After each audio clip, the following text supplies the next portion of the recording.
Hello everyone, thank you for being a part of the Inner View with Chiluveru, where we showcase amazing people with wonderful ideas and rare accomplishments. Today with us we have Nate Natesan, a person who has been leading the project Swatch Devalaya for the last 8 years or so. Without stealing the thunder, I would like to turn on to Nate so that he'll tell all about what, where, why and who kind of things, and then later on we'll get into details. Hello Nate. Thank you, Viju. It's a great opportunity to be on your show. Thank you. Tell our viewers as well as our the Hindu population as to what Swachadevale is all about. Swachadevale literally means clean temples. We all know that when we go to the temples, we have to take off our sandals before we enter the sanctum. Right. Now, it has to be in an organized way, neatly kept in the racks or other means provided, and not just thrown anywhere in the premises helter-skelter. It gives a very messy picture, as well as it's a little bit of a safety hazard. People can trip over it. So we need to get some control over our, the way we move about in the temple premises and inside the temples too. Mm-hmm. This is a matter of internal control, which yoga, Patanjali Yoga talks about in their 8 limbs, the first 2 limbs being the don'ts, and the second one is the observances that are necessary to bring internal control. Good. So what they call as yama and niyama. Absolutely. Let's get slightly into details of the project. Like, how do you handle the entire logistics? Do you personally go there and you handle literally taking the shoes from the people and putting in the... Do you have any people? Can you tell me a little bit about the logistics before getting into details? I operate at the temples as well as use the social media. Talking about the on-site at the temples, as the devotees come to the temples, I tell them to put it on the shelf neatly. Correct. In the past, I've been doing it since 2006. In the past, people would leave it there and go away. I'll come and see a big mess, I'll take all of them and put it on the shelf myself. And then as people come, I'll tell them if I'm there. Sometimes I'll go in and out of the temples for various reasons. Come back, they'll still see a new mess there. I'll pick it up and put it on the rack. And finally, last year I took it to a different level, started going to different temples and started using Facebook and promoting awareness. And I expect the devotees to put it on the shelf, and if they don't do it, I tell them that it will go to a penalty box. Good. And I have no problem, people comply with it as soon as they see me. No problem. How many volunteers do you have it? I have one friend who volunteers at times. You're kidding me. Just one person? Yeah. Such a huge project? Yes. Oh no. One person, he helps me when we visit some events and distribute flyers and things like that, and at the time he helps me out. And sometimes when he attends some satsangs, he arranges it and promotes awareness. Which temples do you normally regularly go? Like, are there any temples that you signed up with, like 2, 3, 4, or it doesn't matter, whoever invites you, you go there and then do this? Yeah, anything. I started with a temple within about 5 to 10 miles of my home, and I started expanding it to, there are about 4 temples near my home, and I try to go them at least once a week. And then I also wanted to work with one of the biggest temples in Atlanta, which is the Hindu Temple of Atlanta. And it took me a while to convince them that Swachadevale is necessary, but with the right contacts, finally it was possible to convince them, and they invited me for a great Ganesh Utsav festival for 10 days to manage the whole thing. Good. And when large number of people come and you won't have enough racks, so I introduced the bag system. All of them are numbered, and people just have to take the bag, put their sandals in it, remember the number, take a picture or text to themselves, and tie it and keep it in a car. I've seen, because the other day I was at Hindu temple, you grabbed my shoes and you gave me the number, bag with the number 503. I had to remember it all through the 3 hours. I come back and say it's 5:03 and the bag was there, right there. It's a wonderful system working. Well, let's step back. Actually, I should have asked this question earlier. Who inspired this? What's the inspiration? Did God come in your dreams and told you, hey, my temples are not clean, or did your wife tell you, or you felt bad when you went to temples? Tell me the inspiration. I want the inspiration point. This was 2006, and we had a conversation with a friend, and we were in general conversation, and we casually mentioned that we are disorderly. We maintain different standards as the Western society and the Indian society, how we make a mess in the temples and things like that. And it so happened that some of that must have stayed in my mind or something. And next time I saw it at a Sunday school, I saw everything was a mess, and I just started going to the place, and I said, if I can put all these sandals for these kids who don't do it, and also the adults who come in sometimes to drop them, I said, if I arrange everything neatly, they'll learn it very quickly. Absolutely. And this won't be a problem at all. I was very confident that people are to be just told once, but that was not the case to be. Let's slightly change the subject, and let me get a little personal with you. When you really do this, when you grab the shoes from the people and put it in the bag, take it out and give it to them, don't you feel a little odd and bad or something like that? It's a little uncomfortable, right? So if I have to do this, I won't. I have to hire someone and say, oh, you take the shoes and you put in this thing. I may manage, but not literally grab it and hold the shoes of somebody. That is considered to be a little kind of thing for me. How do you feel when you really do that? Now, when it comes to bags, I hand over the bags. Oh, you don't hold the shoes. Yes, I hold the shoes. I hold the bag means it becomes, they just drop it and go, and I have to do the whole thing.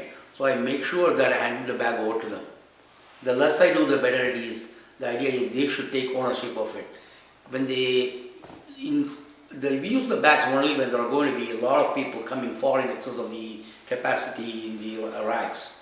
So in normal days, we don't need the bags, and people will just put it on the racks. At that time, if I had to handle it, I may have a pair of gloves.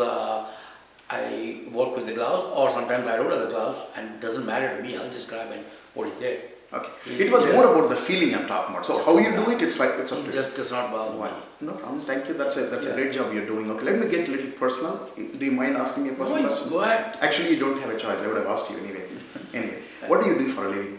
What do I do? I'm a business management specialist. Okay. I work in manufacturing. You have a day job. You have a day job. Then, okay, you're working 5 days and you have these 2 days working at a Hindu temple of Atlanta or Sai Baba temple. So all your 7 days is gone. So when do you spend time with your family, kids, vacations and restaurants and movies? I mean, your week is gone. Either work or temples. So tell me something about your as far as my work is concerned, it used to be not just 9 to 5 job, it used to be long hours. Earlier or now? Yes, even now the job demands. Okay. And I used to catch up many times over the weekends and things like that. Mm-hmm. Now I work 9 to 5. I don't want to miss my turns at the temples. And my mind is all here. And weekends also, I'm running after various other events in connection with the Swachadevale, mm-hmm. where I make new contacts, new opportunities and things like that, or some events going on where I need to be working on site. It's taken away a lot of my time, and a lot of time is required to come up with my stories to write in the Facebook, in my status, and it takes a lot of effort. I need to make sure that social media has become a part of our life, right? So besides what we do, about 30 minutes to 1 hour, we need to get on there and then keep absolutely, you have to think, you don't want to make a mistake there, and sometimes you do, but you will need to have all the pictures ready. Yes. And true. One of the things that we need to do is, with this show, with the help of the show, you need to get the word out to the whole world, wherever Hindu temples are and wherever this project needs to be implemented. So besides what you're doing, what is that you would like to tell everyone, whether it's a child or an adult? How can they start this project within their city or town can you come out with some bullet points, 1, 2, 3? Like they can take the same name or some other name, doesn't matter. So your goal is all the temples should be neat. So why don't you tell them what can be the process, what can be the logistics? Initially, you need people on site, and you are to the temple facility must have the infrastructure for a neat rack and things like that. And as soon as devotees come, they will habitually drop it on the floor and we tend to go. You don't want to tell the people ahead of time. As soon as they drop it, you kindly tell them to put it on the racks. Some people may do it themselves, others you have to tell them. So these people should be trained to tell them very courteously, very politely, and not order them. One of the things is, if the devotees know ahead of time, if you build awareness and they come to the temples, they are going to do it automatically, or even when they are told, they don't get offended. And once there is an awareness, I feel people are so happy to do it. They take pride in keeping their temples clean. Absolutely. And we are not promoting awareness. That's a major problem. I often see you with a lot of blue bags. Actually, the other day I've even seen you hanging a bag in front of you and even behind you, saying that, okay, please keep the... don't you feel a little, again, awkward in, hanging the bags, around the body and then moving around? I've seen everywhere you go. And also, a lot of different bags. What is the concept of the blue bag? Can I call you a blue bag, Nate?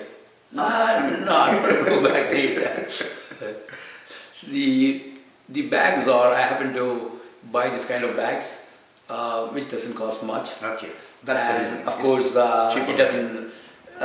it doesn't always come out of my pocket. I tell the temples that call me for these events to pay for the material, and of course, I don't ask to be paid for the time I put in. True. And it's not just about keeping temples clean. It is also about building internal control. Tomorrow, if Nate is not there, the whole program should not collapse. The people should take pride in what they are doing and develop that thing that is all about internal self-control, which is what yoga is all about. Yoga is not about twisting and turning the body, it's about untwisting the twisted mind, for which you need the internal control. Now, these I look at it as a marketing opportunity. I don't look at it as something managing the shoes and the racks, which is what most people think. I think it's a huge marketing challenge to overcome the apathy of the people. It's like lifting a mountain. Correct. Can I say this? Look at the statement and then correct me if I'm wrong. You're not looking for any personal glory. You don't want to be, shown everywhere. You just want the concept to go to the next level. You want to raise the bar. Is that what? Absolutely. When I first started in 2006, people always says, what was going through your mind? Right. I don't think anything was going through my mind. I just thought within a week, people will learn it. Absolutely. Nothing was going through my mind. I was doing it very, very quietly in selected areas, and not even temples, in the homes of friends and other places, and small events here and there. And I just used to do it. And nothing was going through my mind until finally one day I was challenged by somebody that this is a waste of time. Then I took it on seriously.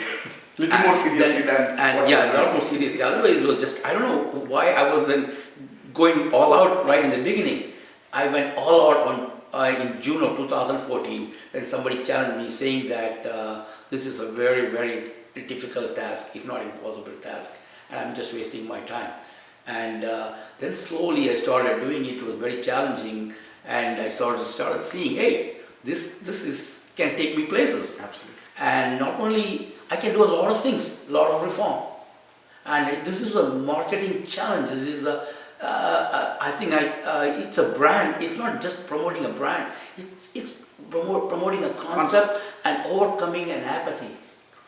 And I'm working, you need a lot of marketing, sales force, and advertisement for marketing a product. I work with no budget, and I have to do all these things. No sales force, I'm the sales force, what I call Nate Wani or Nate Lecture, and marketing is Nate Lecture, advertisement is the walking around with the bags, it's the mobile promotion in the event so everybody will see it. As we are getting very close to the show, let me tell you the secret behind picking you for this show. Let me tell you right now. Okay, are you ready? I'm ready, sir. People doing this kind of selfless service, people who don't earn money or they don't want any name and glory, they are the people who can really make a difference to this human world. That's why actually you are here. And on our show, The Interview with Chiluveru, we always try to pick people like you, and we want to showcase people and the concept behind this one so that other people try to pick up and learn something from this one and spread the wonderful ideas. Thank you once again for being a part of Interview with Chiluveru, and we'll hear more from others too. Thank you. Thank you very much.